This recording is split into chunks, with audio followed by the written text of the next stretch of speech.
Hi, everybody. Welcome back to the show. The whole purpose of the show is to talk to industry leaders in the hospitality industry to get their insight and feedback on how to scale and grow industries, businesses, and any sort of opportunities, challenges, and risks they may be experiencing right now. So I'd like to introduce today's guest, Heather Kondalisi. Lucy. Close. Lucy. Welcome to the show, Heather. Thank you. Just to let our audience know, Heather has recently been promoted to the VP of Sales and Marketing for ARC Hospitality. So, Heather, can you tell us about ARC Hospitality? What do you do? Yeah, so we are a PMC, property management company, who's been in business for almost 2.5 years. When I joined the company approximately a year and a half ago, we had about 50 hotels.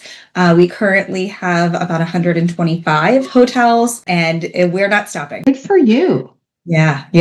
The growth has been incredible. So what do you attribute the growth to? So first of all, if you can explain to myself and our viewers, what services are you actually offering these hotels? And what is your sort of value proposition and how you've managed to grow from 50 to 125 hotels? That's amazing. Yeah, so we're a property management company. So we full service operations, revenue management, and sales and marketing for our hotel partners, right? We're hired essentially to run the hotel by owners, investors, and such. So they trust in us to make sure that they're getting their bottom line and that their hotels and their people are managed and correctly. So I attribute a lot of this growth, honestly, to reputation, right? Hard work and reputation. We've kind of started our company's president. His name is Aaron Walker, and he has a long history with very big companies and sat on several boards with Azim Seju, who's our CEO. And so with that, they have a very good reputation, and we entered with just a few hotels, right? It was a very modest group, and from there, hey, you should listen to ARC. You should check out ARC, right? Hey, you should check out ARC. So I would say our portfolio has really grown exponentially on our performance, right? A lot of people give the new guys maybe 1 to 2 hotels, and we're seeing those development groups, those partners now give us 6, 12. So we've proven ourselves and we've grown. And then through that, it's kind of now we have brands referring us. So we have, a Choice or a Hilton or a Marriott saying, you know what, I've seen their performance. I've seen the value that they bring. I'm going to refer you. So it's really just been referrals. Wow. So you're not even at this point having to actively go out and look for hotels to work with? We always actively look.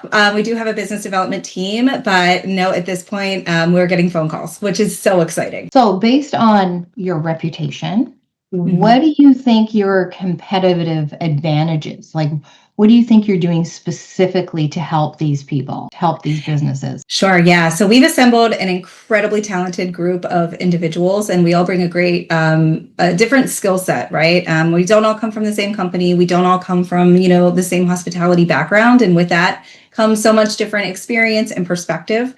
We collaborate really well together. And what's really kind of differentiating us and setting us apart currently is the thinking outside the box approach to sales. There sometimes is kind of a, if you build it, they will come, right? Mentality. And that's kind of the more old school thinking. And we've taken a very sales forward approach here at ARC. As the industry changes and the climate changes and there's more and more developers and more brands, we're really seeing the need for true sales, that boots on the ground, right? And we've invested from a top line perspective at ARC in those people to drive that top line. So if you look at us from the outside in, we're very top heavy in sales because we understand the importance of it. So I think that's kind of really what's differentiating us in this right now. Yeah, because a lot of hotels rely just on reservations coming in. So you've got a robust sales team by the sound of it. What else are they doing? Like, what are they doing differently? Like, what tools are they using? What approach are they taking? What is their secret sauce? What is their secret sauce? That's a really good question. Their secret sauce is is our sales team is incredibly unique in that these guys they're true hunters, right? We are very intentional on who we bring in, and selling it goes two ways. You can pick up the phone and you can close that sale, or you can really get out there and pound pavement and talk to people. And our sales leaders, man, they do a great job of that. It's hard to get them at their desk. They're always out. They're always collaborating with each other.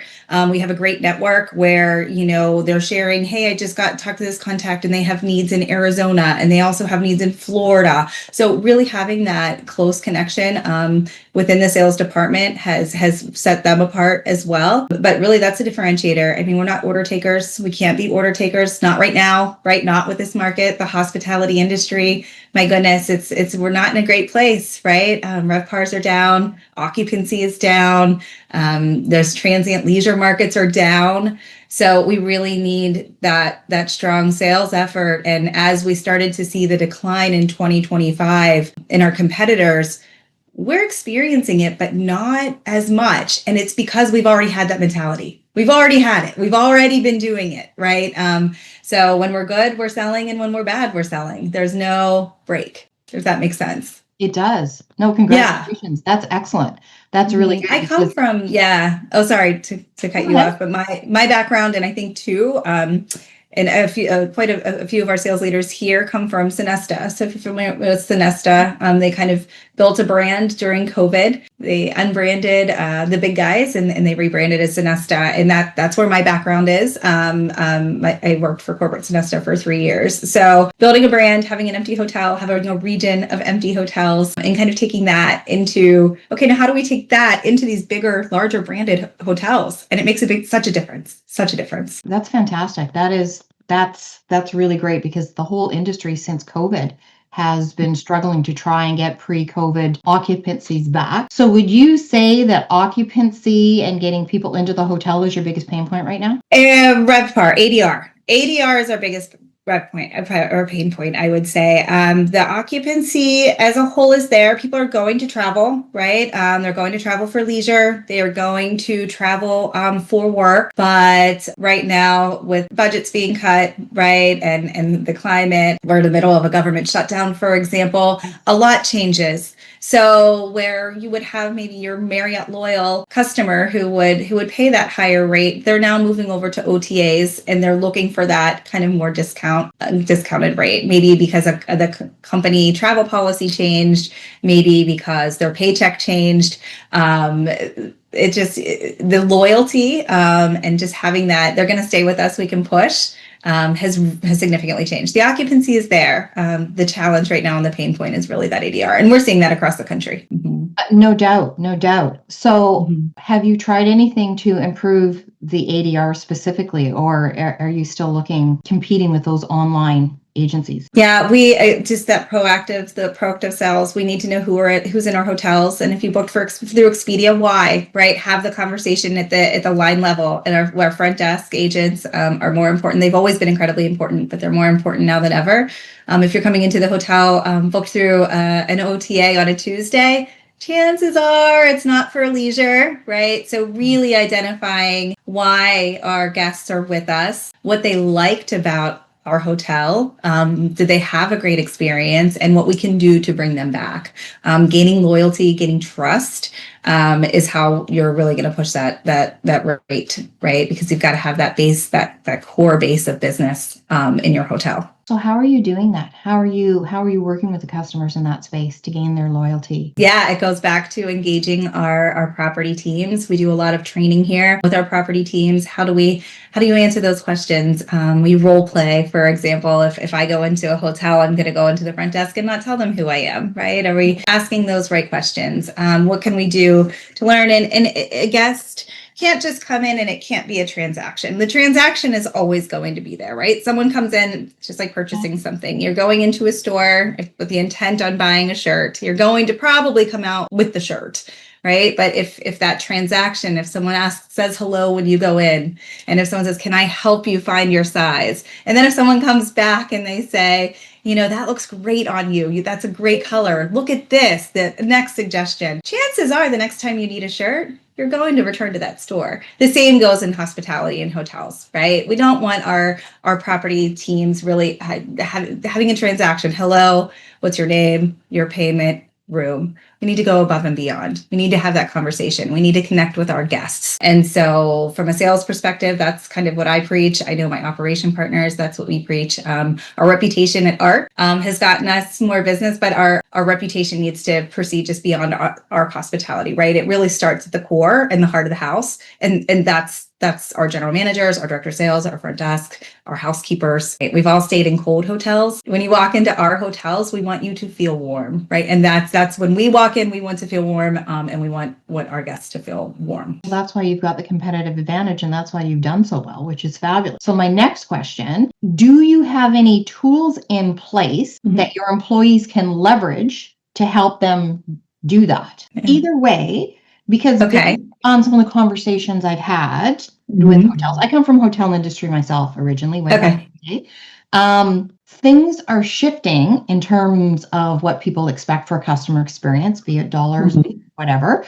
And everybody I've talked to so far is doing a really good job in terms of their people skills and how they're face-to-face handling customers, which is excellent. Sometimes what hotels are now moving forward with are putting some tools in place to actually help those employees with that face-to-face interaction. So that, let's say Mr. Smith comes up to the desk and he's checking in with you again. What information do you have on Mr. Smith where you can say, welcome back, Mr. Smith. We've given you your favorite room on this side of the hotel. Would you still like to have dinner at this restaurant booked for you?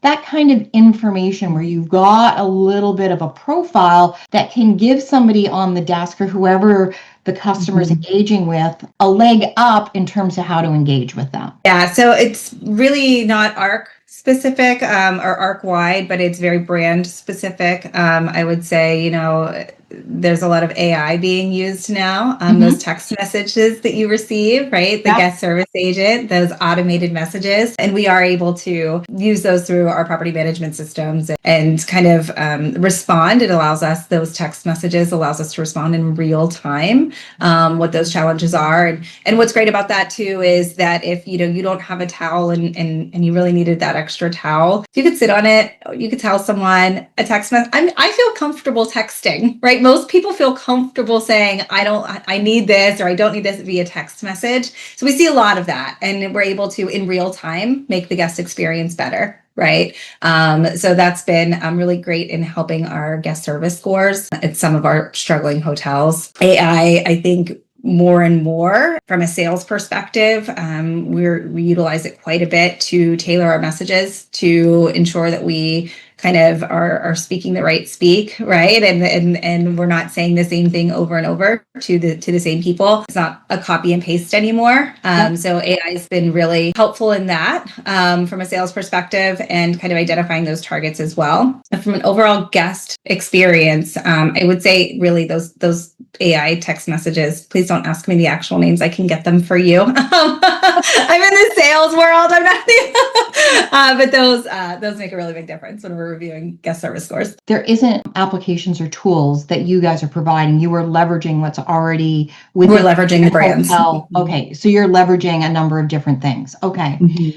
So does that also provide you with the opportunity for, let's stick to guest experience for a minute, and then we'll go back to the whole marketing piece. So from a guest experience perspective, are these tools robust enough where they can start looking at trends in terms of what kind of questions and what kind of requests the guests have? Yes, they do. They will ping us and they will say, this was, for example, the most requested item, or room changes often are, have to happen. And this is why. And then we do have other tools that we use that will go through online reviews and say, as a whole, at this specific hotel, the most complained about thing on, say, Expedia is the pool was closed, right? And you can kind of really drill in and dig into, hey, this is the dates that this issue occurred. So big picture, it gives us a lot of insight into how we can improve from the above property. If people are always complaining, for example, of hot water, right? Whenever whenever I took the shower, it wasn't as hot as I like. Big picture, we know there's more of a challenge. So are you having to go in manually to look at the Expedia reviews or is it all linked? Wow. Yeah. So we are able to leverage that through the brands as well. Yeah. So there are a couple different programs that we use, but yes. So it's exciting there to be able to see that and to be able to see, on online, it'll be the online piece. And then also if you fill out that survey, say from Hilton Direct, it'll show that feedback as well. Okay, so you are sending out, every guest gets a survey that you're looking at and getting your own rating. Yeah, so not every single guest. That's all done, again, leveraging through the brand. So that's one application, and then we do have the OTA side as well. If you had to guess, using those types of tools, what has that done for the guest experience, and has that had an influence or an impact on occupancies and what they're willing to pay and all of that? Are any of those correlations sitting there yet? Oh, 100%. I mean, what's the first thing that anyone does whenever they're staying at a hotel? Typically, they go online and they see what those reviews are. So the more that we can stay ahead of those challenges, so that there's always going to be a hiccup or a challenge. You can't say that 100% of every stay is always going to be perfect, but going back to that training piece and that conversation piece and utilizing tools like being able, like the text message, when you're at the hotel, and trying to avoid those online public, rants, if you will, or experiences. Trying to stay on top of that from a property. It impacts the guest in a far better way because their chances are that it's been solutioned and resolved already. It's a non-issue, right? By the time they leave, they're leaving happy. And then secondly, long-term, the implications of anything online, that stays forever, right? So one bad stay can be the thing that you read and the reason that you're not going to stay with us, or the reason that you're going to say, you know what, I do want to stay at this hotel, but I'm not going to pay that full, I'm going to look for the cheapest possible rate to stay here because the reviews aren't so great, right? And so there's 100% a direct correlation between that. So what role has ARC Hospitality had in moving forward in that space and helping those brands and specific hotels leverage that AI? What role have you guys played in that? We're just getting started. We're dipping our toes into looking at portfolio-wide, ARC-wide platforms, but leveraging that brand. We talk about it every week. Every single week, we're looking at reviews. Every single week, we're looking at feedback. Every single week, from an operations perspective, from a sales perspective, we have a call on Mondays with our president that we're looking at it. It is very high focus here, very high touch, and that's just in our everyday. It's just part of our everyday life, right? It's just part of our everyday what we do. We say best in class here, and we instill that again from our front desk and our general managers, and we can't be best in class if we're not ahead of our issues and our challenges, right? That's amazing. That's really amazing. Did I hear? It's more, I would say, more culture built at this point. And now that we've got the culture and we've got this great foundation, we're like, okay, now what can we do? Right now, let's have meetings with the AIs of the world, and how do we really? You have to start though, in my experience, both with ARC and outside with your culture first, right? You've got to have that mindset. AI can't do that just yet. No, and it never would. It never would. That is a very people-driven thing. I mean, AI has its advantages, but something like culture, and that's a people thing. And culture is so important in any business or industry that's looking to make changes and have a very positive impact on their customer. So did I hear you saying that ARC is now going to be developing your own solution, your own AI customer tool? No. We are definitely no, we're not going to be developing our own, but we are definitely exploring industry options, right? How can we be better?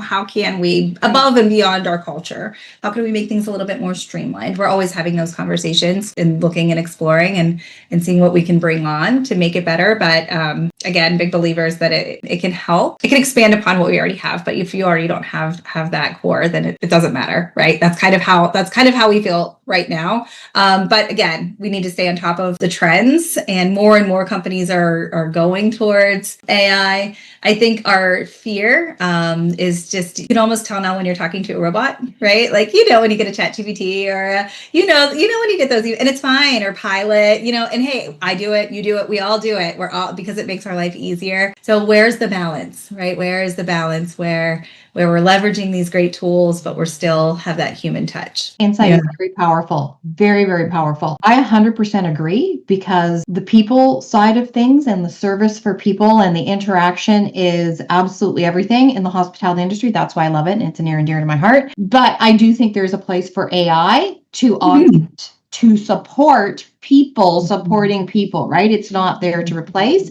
And I don't think AI was ever intended to change culture. Who knows? Who knows? I don't think so. See it more as transactional, but Yes. Yeah. much more as transactional, because my sense is there seems to be a fear, in particular in the hotel industry, which is so resource heavy, as it should be, as it needs to be, that is going to come along and replace all the jobs. Yes, yes, especially in things that may appear to be a little bit more black and white, such as the revenue management side of hospitality, right? Rates, numbers, forecasting, budgeting. There's definitely this fear that, our revenue managers, our revenue partners are going to be replaced with AI. And it's kind of the ongoing joke, oh, a computer can do my job, but they can't. A computer absolutely cannot do your job, right? A computer doesn't know that, a special event just got released and it's happening next week. And hey, there's an opportunity here to gain that rate, right? And so algorithms play a big role in that and helping, right, set the tone and understanding what demand will look like and forecasting out to the future. But more so often than not, we're seeing this is, computer, we're smarter than the computer, right? We nailed it, and they didn't. So I think that's the sales portion as well. We're seeing more and more. I get emails, almost daily at this point from someone from an AI. Let's automate your sales process, where you set the emails and then they continue to spin them and you set all of these things. And I've explored that, but to your point, it's really taking away that human touch. And we're still under the assumption that picking up the phone and making that phone call is going to get you much further in most cases. An email, typical. I'm an email person. You email me, you text me, I'm probably going to respond. Now people get so many emails that we're having more luck just picking up the phone, right? So AI can't do that just yet. Maybe it can, but not just yet. So it's really this delicate balance of what we were speaking of earlier is, using the AI and using the tools to help us, but not replace us. 100% agree. 100% agree. It's just there in point of view, in my experience, to take some of the administrative load away and being able to provide a human being with the information that they need, so that you're not spending an hour trying to find something or pull data together, that you can push a couple of buttons and it's readily available there for that face-to-face, right? Yeah, and that has been, from a sales perspective, the lists that can be pulled and the contacts and the phone numbers, and helping take that research piece out so we can spend more time with our people, right? That's fantastic. And we're continuously sharing ways and ideas, and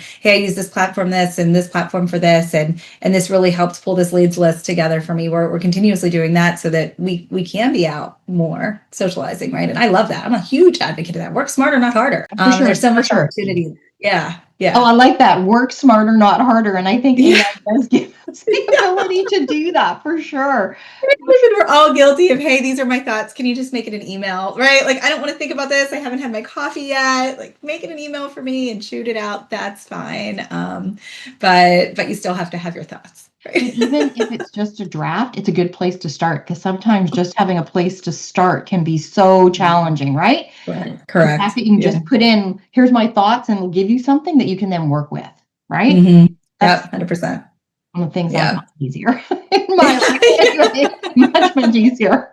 Much less brain power in putting documents together when you can get some help in that. Correct. But it's not. We're doing budgets now, and I would be I remiss to say that I haven't popped into for an executive summary here and there. Hey, can you just make this sound a little bit more polished? I'm on my 17th draft. Just fix it. Yes. Yeah. And I think that's what AI is designed to do, right? Yeah. Why not leverage it, right? Why not leverage it? Mm-hmm. Why not leverage what you can? Mm-hmm. So I just want to go back to the beginning for a moment here. When you said you're a third-party provider and you've got all these hotels you're working with now, all these brands, you're growing, things are working great. So what does that relationship actually look like in terms of staffing? So are you providing staff to these hotels, or are you working with their existing staff, or a combination of? No, so we are a full service management company, meaning that we operate and manage every aspect of the hotel. And a lot of hotels, what people don't realize is they are have franchises, like a McDonald's, right? And so you've got this group of investors that might have hotels. You have a small family group that might have these hotels, and they're an investment, and they trust us to manage their assets. So we hire our, any employee that works at a hotel that we manage is an ARC employee, for example.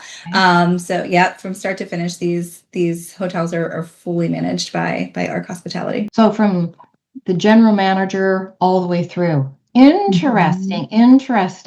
And a lot of people don't realize that about the industry. Is there are so many of us too. We're property management companies, and so we're very grateful when someone chooses us to manage this multi-million-dollar asset for them, and in return on their investment, right, and provide that ROI, that return for them. So it is very humbling, and we're very grateful for it. But it's a big job. It's a big task. We don't want to let our owners down.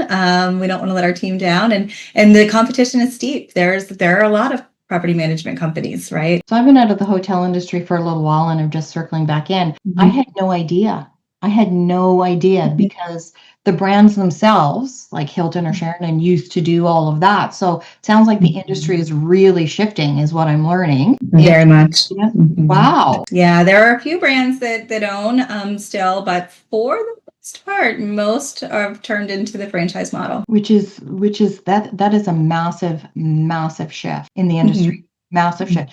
It also means sometimes the owners, hotels used to be very much hotel people owning hotels. Now it's different types of people, families, investors that are now looking at hotels. Yes. Versus somebody that has lived the hotel industry their whole lives. And so interesting. So this is a very significant shift in the model. So anything you would like to say to hotels, hotel owners, any advice, any tidbits, what would it be? Well, first, employees, your employees first, your guests first.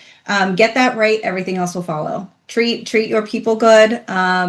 Your people then will treat your guests good, right? We want people engaged and excited to be at work. Don't lose that. Don't make it a transaction. Hospitality is not a transaction. It is not a bottom line. It is people, right? And embrace that, and everything else, it'll be a challenge, right? It's never easy. But if you don't have the people in hospitality, then why be in it? I agree 100%. And that's why the industry is near and dear to my heart. But what I really liked what you said is you also included the employees in that, not just the customer. Because I do think have happy employees and the right people working for you, it all flows all the way through. That's the core. They're the heart, right? You want to see smiling faces anytime you go in, right? Yeah. That's you're excited because you're in town for a baseball game, or you're exhausted because you've had a long day traveling. What do you want to see? Do you want to see a smile, right? It makes everything better. Yeah, it absolutely does. So where is ARC hoping to be in the next 12 months, 18 months? We're going to keep on growing. So what's the overall vision? Oh boy, I don't know. Can't stop, won't stop. Let's go is what we say a lot here internally. Let's go. Yeah, we want to continue to make a positive impact, both for our owners, for the teams. That's again really a core value here, and what I love so much about working here. But with that, we want to continue to grow, right? I don't know that we have a cap. We want to continue to grow smart. We want to be strategic and intentional in the growth, in hiring and staffing, and ensuring that our hotels are able to support the growth, right? We don't want to grow too fast. That never works. So being intentional, being thoughtful, and always being mindful of the culture and the people, right? That's kind of what the executive level has talked about the most. Yeah. How do we continue doing this but not lose who we were? How many states are you in now? Oh my gosh, a lot. We aren't quite in all 50, but if I had to guesstimate, 35 to 40. Wow, that's huge. East Coast to West Coast to Yuma, Arizona, up to Oregon. So we've got a lot of hotels in Florida. That's where Accor, our CEO is from. So we have a lot in Southern Florida, and then up the east. But we're everywhere. Yeah, it's exciting. And you're looking to grow even more. All 50 the right way. The right way. The right way. Anything else that you think you'd like to mention or talk about? Yeah, I would just say in any industry that's growing, no day is the same. And I think what's really helped us is that there's no one on this team who isn't ready to pivot, who isn't ready to hear an idea, who isn't open to hearing, hey, you know what, let's do it this way. We don't really have feelings. We don't have egos, right? And I think it's not just ARC specific, but in anywhere that's going to grow and that's going to grow rapidly, your core, again, your executive team, that's the conversation that needs to be had, right? Egos are at the door. Let's hear all ideas. Let's put everything out on the table, and let's try it. Right. I can't say how many times I said, I have this idea, go for it, Heather. Like, and that's what you have to do, I think, and be ever changing in hospitality now more than ever, because my goodness, this industry has changed so vastly, so quickly. And tomorrow it could pivot again. Tomorrow the industry can be back up and life can be good. And then just like that, it falls out like COVID. So you just never know. Right. We live in gray, I say, but gray is a good place to live. Black and white is boring. Gray can provide lots of different opportunities too. Yeah. Lots of opportunities in the gray space. Thank you very much. This has been very insightful. I personally have learned a lot. I'm very inspired by what your company is doing and your commitment to customers and employees. Congratulations on your growth, and I hope you continue to grow.